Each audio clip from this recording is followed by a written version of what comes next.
may pananagutan ka sa ordinaryong Pilipino.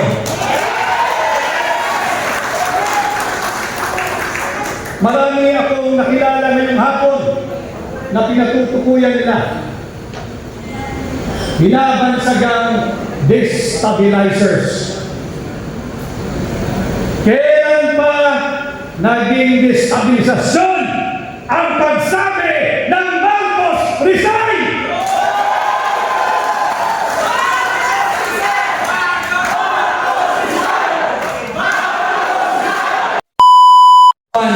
Na nagaganap sa ilalim ng administrasyon ni Bongbong Marcos Jr.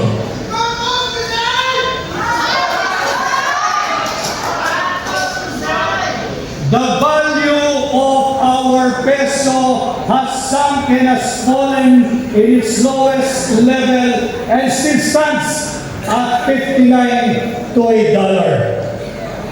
Halos 1/4 o 25% na ng halaga ng ating piso ang nalusaw. Parang kailan lamang nung taong 2022, nasa 55 pesos pa ang palitan ng piso kontra dolyar. Matapos lamang ang 3 taon ni Bongbong Marcos, nasa 59 pesos na ang halaga ng palitan ng piso kontra dolyar. Ang ating third quarter GDP is at a miserable 4%, the slowest growth in over 4 years, below market expectations and even the government's target range.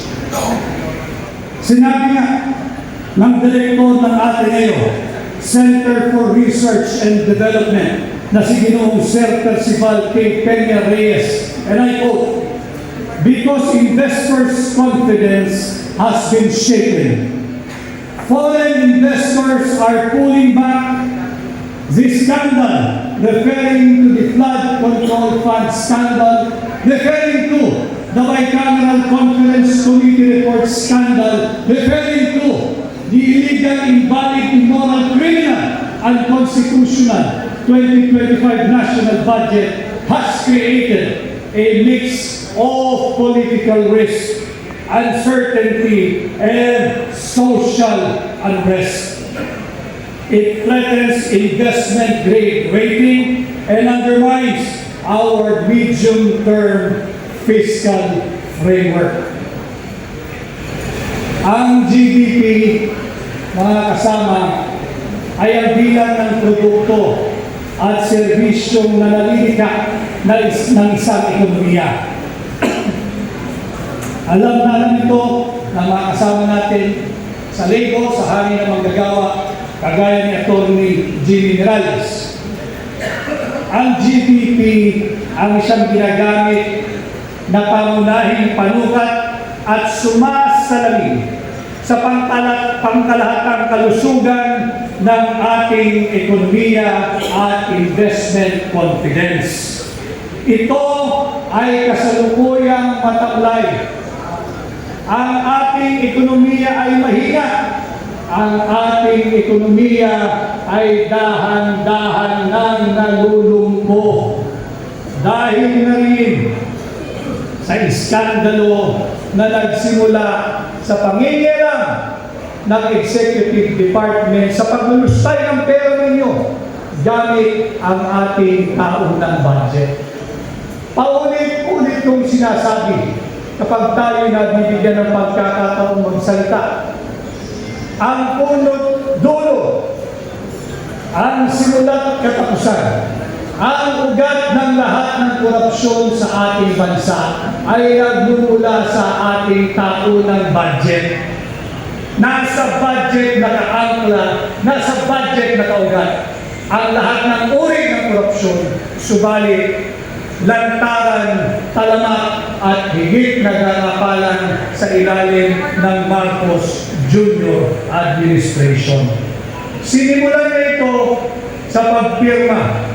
Sinabi na namin, ibinunyag na ni Congressman Sid Bungab na napakaraming blanco diyan sa panukalang budget, diyan sa Bicameral Conference Committee report ng 19th Congress, naghalinginan sa paggagahasa sa pera ng taong bayan si Congressman Saldico, dating chairman ng appropriation, at ang kanyang kapalit, si Congresswoman Stella Kimbo. Hindi natitigil dyan sapagkat meron din silang kahalinginan sa panggagahasa sa pera ng mga Pilipino. Pagdating naman sa parte ng Senado, ang chairperson ng Finance Committee, walang iba kundi ang dating Senadora Grace Poe. Subalit sa kabila ng pagbubunyag na ito, pinirmahan, inaprubahan pa rin ni Bongbong Marcos ang illegal, invalid, immoral, criminal at unconstitutional 2025 national budget na siyang nagbigay daan sa daluyong ng kurakot, sa daluyong ng korupsyon, sa daluyong ng panggagahasa sa pera nating mga Pilipino. Dinulos tayo gamit ang flood control funds anomaly, gamit ang ghost flood control projects, gamit at ang pang-aabuso sa social at health funds, gamit ang sikat na ayuda. Ang tawag ay AIX, ang tawag ay AKAP, at kung ano pa. Wala naman silang naidulot na buti sa ating ekonomiya. Ito yung ginagawang pambubudol na justification ng Marcos Jr. administration. Akala nila, bakit ninyo tinututulan ang AKAP, ang AIX, ang ayuda? Ito'y ayuda ibinibigay sa ordinaryong tao upang humigit ang pag-ikot ng ating ekonomiya. Buti sana kung ganun ang naganap. Subalit, kagaya ng aking sinasabi, ang pagkakaunawa pala nila sa AKAP ay ang kakapal ng aming pitaka at binulsalan ang perang dulot ng ayuda. Ang ating approved foreign direct investments, ito ay bagsak na rin sa halos 50% dahil pa rin sa iskandalo na kinakasangkutan mismo ng Pangulo ng Republika ng Pilipinas, mismo ni Bongbong Marcos. Sino makakalimot sa naging tahasang pahayag ng kanyang dating tauhan, ng kanyang bataan, ang kanyang chairman ng appropriations? 25 billion pesos ay kanyang inihatid at ibinigay kay Bongbong Marcos. Bukod pa riyan, ang 100 billion pesos na insertion ng tanggapan ng Pangulo. Hindi tama ang paggamit sa pondo nating mga Pilipino. Kaya hindi nakakagulat kung bakit matamlay. Tilalong po, lugmok ang ating ekonomiya. Bukod dito, bukod sa napakaraming maling polisiya ng Marcos Jr. administration, hindi rin nakakatulong ang mga irresponsable at mapangahas na nagiging pahayag ng mga opisyal ng Marcos Jr. administration. Banggitin mo natin yung naging pahayag mismo ng hepe ng sandatahang lakas ng Republika ng Pilipinas. Sila raw ay kasalukuyang naghahanda, sinasanay ang kanilang hanay para sa isang digmaan, at ang kanyang strategiya ay tumagal lamang ang puwersa nating mga Pilipino ng 30 araw, dahil bago dumating ang 30 araw, darating na ang saklolo, ang reinforcement, ang ayuda galing sa banyagang puwersa. Yan ang kanyang estratehiya. Hold the line and preserve the troops. Wala siyang estratehiya na talunin kung sino sino man ang gusto niyang digmahin. Ang kanya, huwag lang maubos ang ating mga sundalo at patagalin lamang ng 30 araw in the hope na may darating na tulong mula sa mga banyagang puwersa. Hindi nakakatulong yung pagbubukas ng bibig. Kilala naman natin lahat kung sino yung mistulang lukaret sa Malacanang.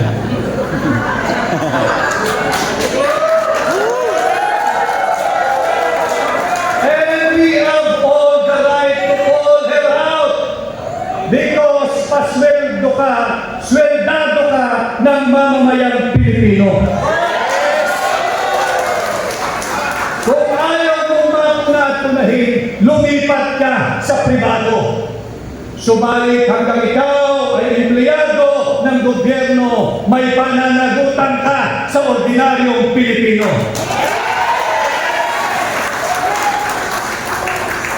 Marami akong nakilala ngayong hapon na pinatutukuyan nila. Binabansagang destabilizers. Kailan pa naging destabilisasyon ang pagsabi ng Marcos resign?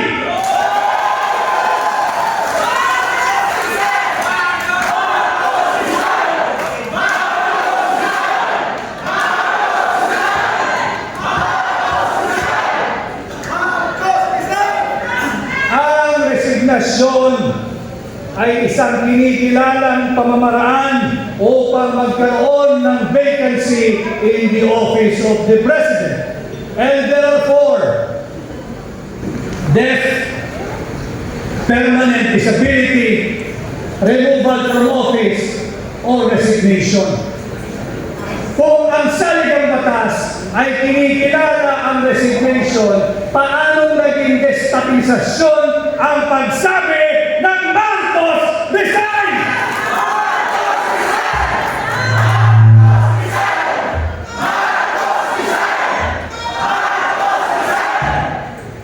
Itong mga maling polisiya, coupled with reckless pronouncement from senior officials of the government, does not inspire confidence to both local and foreign investors. Ang totoong destabilisasyon ay ang corruption at drug addiction.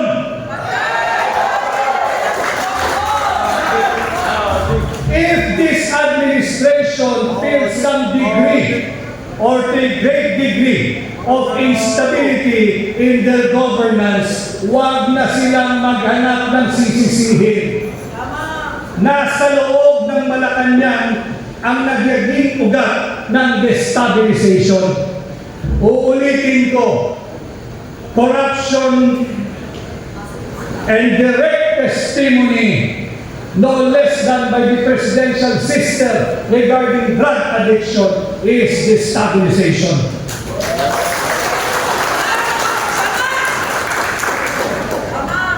Ang 19% na taripa na itinataw ng Estados Unidos sa lahat ng produktong Pilipino na papasok sa kanilang bansa, hindi rin ito nakakatulong sa pagsigla ng ating ekonomiya.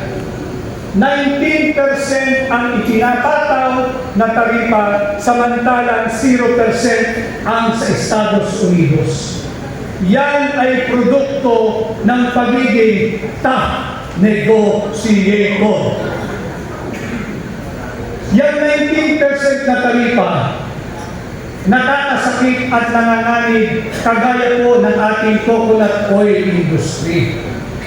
Pagpasok niya sa bansang Amerika, siya ay papatawan ng 19% na taripa. Samantalang, ang palm oil, kung manggagaling sa Estados Unidos, 0% ang taripa. Paano ka mananalo? Ano ang ating advantage? 19-0. Yan yung mga problema na kinaharap ng ating ekonomiya. Sa kasalukuyan, nandito rin ang ating kaibigan at ginagalang na dating kalihim ng Department of Labor, si Manong Bebot Bello, ang BPO industry at overseas Filipino workers remittance ang nananatiling angkla ng ating ekonomiya. Yung tinatawag nilang traditional growth drivers. Noong 2024 last year, ang BPO industry at ang remittance ng mga Filipino workers at Filipino migrants combined ay umabot ng $76 billion. Malaki yun. Subalit, hindi pwedeng yung BPO industry lang at yung OFW remittance lamang nakaasa ang pagsigla ng ating ekonomiya. Bukod sa 38 billion na contribution, dollars po ito $38 billion contribution ng BPO industry.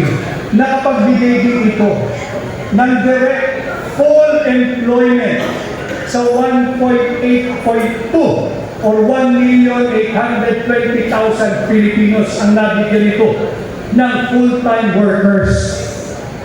Subalit, hanggang kailan? Hanggang saan?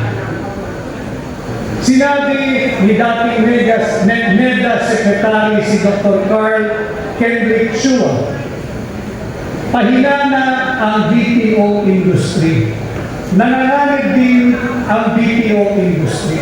Sapagkat nariyan na yung pagsulpot, yung pag-introduce nung tinatawag natin AI or Artificial Intelligence.